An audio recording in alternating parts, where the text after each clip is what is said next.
ვეფხისტ ყაოსანი მე-12 საუკუნის ქართველი პოეტის შოთა რუსთაველის ჩვენამდე მოღწეული ერთადერთი პოემაა. შედგება პროლოგის, ანუ შესავალი ნაწილის, ძირითადი ნაწილისა და ეპილოგისაგან, ანუ დასკვნითი ნაწილისაგან.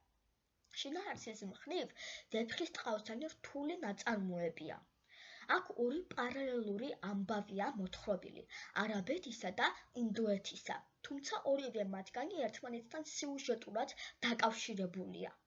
პოემა მდიდარია პერსონაჟებით, დაწერილია შაირის სტილში, 16 მარცვლიანი საზომით.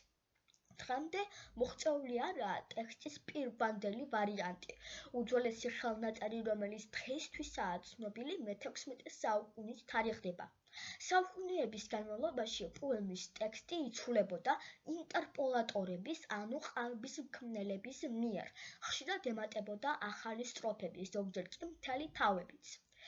დღეს პოემის ეს დამატებული თავები ვეფხისტ ყაოსნის გაგრძელებების სახითაა ცნობილი.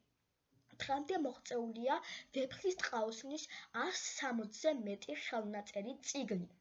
ბეჭდურად პოემა პირველად 1712 წელს ვახტანგ მეექვსის მიერ გამოიცა. ვეფხისტ ყაოსნის თემაა სიყვარული, მეგობრობა და გმირობა. პოემა გადათარგმნილია მსოფლიოს მრავალ ენაზე.